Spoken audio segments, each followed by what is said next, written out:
자, 안녕하십니까. 이슈맨의 주식 뉴스 공장 10월 23일 장 마감 브리핑을 시작을 하도록 하겠습니다. 오늘 아침 브리핑에서 말씀드렸던 것처럼 아베 정권이 어떻게 보면 압승을 했습니다. 그래서 오늘 엔화가 상당히 변화폭들이 컸죠. 그리고 니케이는 오늘 급등 부분들이 좀 진행이 좀 됐습니다. 그 기조 부분들 아침에 잠깐 설명드렸던 것처럼 엔화가 항상 뭐 환율이라든지 뭐 유가라든지 원자재 부분들은 너무 급격한 방향 전환 부분들이 됐을 때는 항상 거기에 대한 수혜 종목군과 비수혜 종목군들이 움직임 자체가 나옵니다. 그래서 엔화의 약세, 글로벌 유동성 측면에서는 긍정적인 포인트, 우리나라한테는 조금 경쟁력 구조 부분에서는 조금 마이너스 되는 내용이다라는 얘기를 먼저 좀 드려보도록 하겠고요. 이런 와중에 오늘이 이제 10월 이제 중하순을 넘어서 이제 다음 주면 11월 달에 들어가죠. 오늘 장중에 삼성전자가 이제 31일 이제 다음 주 정도 해서 지금 뭐 자사주 매입 관련된 부분이 거의 마무리가 됐고, 그 다음에 주주 환원 정책 관련된 부분에서 3분기 이제 실적 확정치를 하면서 뭐 배당 확대라든지 자사주 매입 소각등이라든지, 그래서 향후 3년 동안 주주가치 재고 방안 부분들을 내놓을 예당을 합니다. 그래서 지난해 뭐 거의 한 4조 원 정도를 현금 배당을 했고요. 그 다음에 거의 한 7조 원 정도를 자사주 매입 부분들을 좀 진행을 했습니다. 그래서 거의 11조에 가까운 주주 환원율이 거의 한 50% 가까운 단기순이익이 한 22조 정도 되니까 상당히 많은 금액 부분들을 환원을 좀 했죠. 그 영향으로 지금 삼성전자 주가가 이 정도까지 상승하게 된 자사주 소각 부분들 하고 배당을 확대하니까 당연히 기존 주주들한테 돌아갈 수 있는 목 자체가 크고, 그러고 인해서 주주 환원 정책에 따라서 또 수급도 들어오고 거기에 마침 실적도 업그레이드 되고, 그래서 현재 삼성전자의 주가의 어떤 그 뒷받침, 상승의 뒷받침 부분들을 만들어준 게 이런 요건들이 아닌가. 그래서 오늘 아침에 이제 SK하이닉스 실적 당연히 좋다고 말씀을 좀 드렸죠. 그래서 우리가 지금 뭐 SK하이닉스라든지 삼성전자 글로벌 유동성 측면에서는 좋아요. 유동성 측면은 좋기 때문에 우리가 지금 이번 주와 다음 주, 특히 이제 11월 달까지 봐야 될 부분들은 오늘 장중에 종합지수가 2500선을 터치를 했습니다. 2500을 터치를 했어요. 항상 가격대가 9,900원하고 만원이란 가격대가 100원 차이지만 가격 저항이 있다는 말씀을 좀 드렸죠. 그래서 그 과정 정도로 보시면 돼요. 그래서 오늘 삼성전자라든지 SK하이닉스에 반등을 해서, 근데 삼성전자가 이런 정책적인 부분들 발표가 될 때 삼성전자 장중에 조금 강세 부분을 나왔다가 살짝 밀렸다가 이렇게 이제 나왔죠. 그래서 삼성전자의 강세 부분들이 진행될 때 그 외의 종목군들은 아무래도 시총 1위 종목군이다 보니까 그 외의 종목군들 움직임 자체가 상당히 더디게 나오고 수급이 삼성전자는 이쪽 쪽으로 시총 상위 종목군으로 집중되는 경향 부분들이 좀 없지 않아 좀 있습니다. 그래서 삼성전자는 우리가 이제 SK하이닉스라든지 이 두 종목 어떻게 보면 전기전자 쪽의 대표적인 종목이고, 실적이 올 초에 10월 초에 실적 퍼포먼스를 났을 때 이후로 좀 눌렸었죠. 우리가 이제 SK하이닉스는 삼성전자든 이제 최종 실적 부분들이 나오고 이번 주에 계속적으로 여러 회사들의 실적 발표가 나오는데 정고점을 넘어가는지 그 수급의 효과 부분들만 보시면 될 것 같아요. 우리가 이제 항상 이렇게 고점 부분에서 고점을 넘어가지 못하면 쌍고점, 쌍바닥이 아니라 위에 저항대 부분들을 만드는 역할 부분들을 하죠. 사상 최고치 실적 부분에 대한 거 오케이. 하지만 그랬을 때 삼성전자 지난번 실적 발표 2분기도 마찬가지고 사상 최대치 실적 부분도 내는 건 좋지만 거기에서 돌파가 나와야 돼요.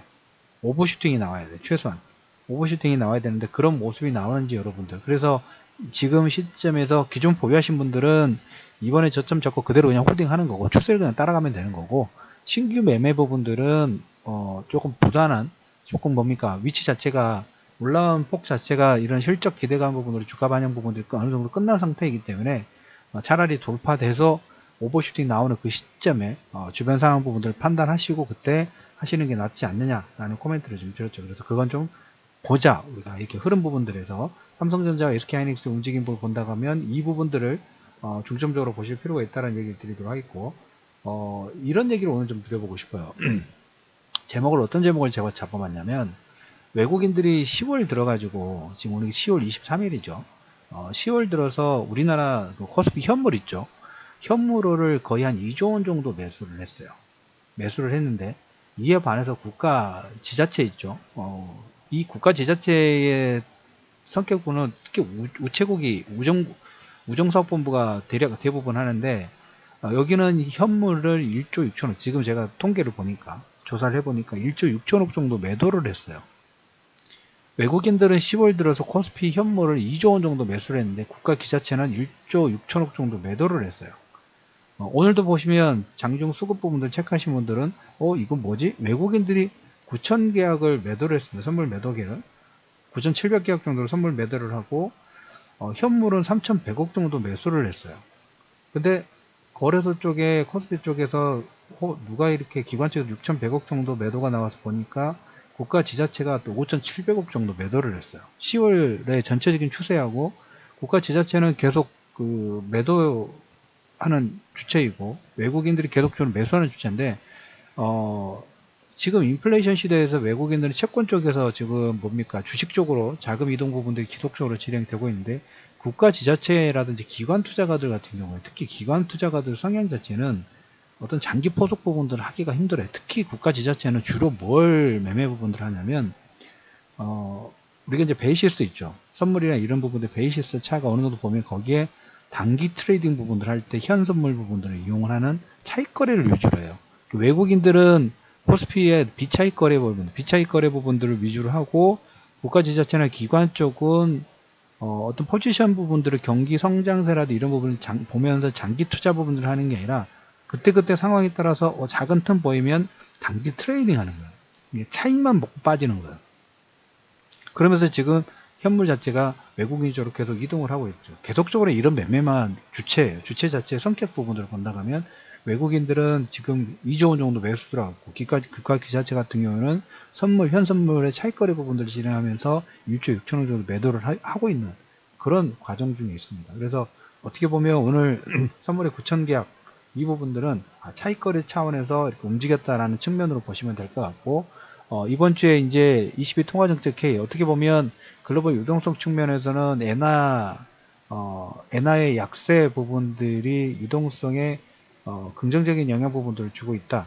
그래서 자산 축소 부분들 테이퍼링이라든지 그 다음에 그 FOMC의 자산 축소 부분들은 너무 크게 우리가 불안 심리 부분들을 자극할 필요 없다라는 얘기를 전제 조건으로 말씀을 좀 드렸죠. 그 기조 부분들 유지를 하고 우리가 이제 다우지수하고 이런 종목군들의 신고가가 가는데 삼성전자가 움직일 때 보면 이렇게 조금 왜곡 부분들이 좀 보여요. 지난주, 지지난주에 코스닥 지수, 셀트리온, 시총 상위 종목군이 이 왜곡 현상을 보였던 것처럼 코스피도 역시 삼성전자의 왜곡 선상에서 아직까지 좀 있죠. 그래서 다소 그런 부분들이 없잖아 좀 있지만 오늘 반등을 이끌었던 종목군들 특징을 보더라도 개별적인 그 종목군들은 툭툭 치죠. 오늘 LG유니어텍 6% 올라왔죠. 대신증권 2% 이건 별거고 그 다음에 이제 화학주들 LG화학 거의 3%, SKC 4%, 카프로 6% 실적이 좋은 종목 만두는 오늘 5% 올라왔어요. 그 전체적으로 삼성전자로 인해서 왜곡 부분들이 보이고 대부분 종목군들이 지난주에 반등했던 거 일부 차익 부분들이 좀 진행되긴 했지만 여기에 실적이라도 이런 모멘텀 있는 종목군들 그거와 상관없이 툭툭 치는 움직임 부분 보이죠. 근데 이제 보는 전체적으로 전광판 부분도 보면 오늘 같은 경우에는 마이너스 되는 부분들이 많죠. 전에는 지난주에는 플러스 했다고 오늘 차익 부분이 나와요. 삼성전자로 인한 그리고 2500선 터치로 인한 일부 차익 부분들이 진행되는데 실적이 좋은 종목군들 그리고 상관없이 그대로 치고 올라가고 있다는 얘기를 드리고 싶어요. 그래서 오늘 아침에 제가 이제 그 25, 26, 27 이번 주 후반에 실적 발표하는 종목군들의 움직임 부분들 실적 발표하는 그 일정표 부분들 좀 얘기를 드렸죠. 그래서 그 내용 부분들을 다시 한번 내가 만약에 대형주군을 매매를 하신 분이라면 최소한 내 종목군의 실적 컨센서스 부분이 어떻게 되는지 만도와 비슷한 내용 부분이 나오면 시장과 상관없이 어차피 유동성 밑에 깔려있는 그런 과정이기 때문에 그거와 상관없이 종목군은 움직일 수 있다라는 얘기를 드리면서 OCI 같은 경우에 어떻게 보면 좀 특이하게 움직이는 부분이 없잖아 있어요. 오늘 LG화학이 3% 정도 실적 기대치 부분이 올라가고 있고 OCI 같은 경우에는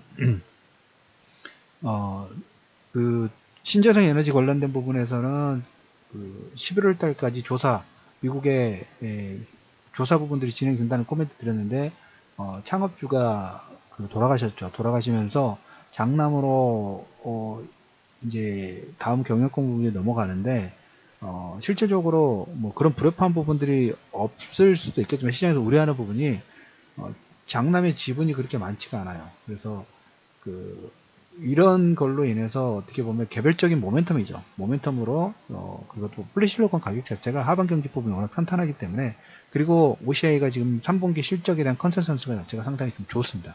그런 이유로 인해서 반등 부분이 이끌어내고 있다. 그래서 오늘 시간에는 장중 수급, 외국인들은 10월 들어서 2조 원 정도 계속적으로 현물 부분들을 매수를 하고 있는데, 국가 지자체, 그 다음에 기관 투자가들은 이렇게 중장기 포석 부분들을 두면서 매매를 하는 게 아니라 단기 차익거래에만 포커스를 한다는 얘기를 드리면서 금일 이슈맨의 주식 뉴스공장 마감 브리핑을 마무리하도록 하겠습니다.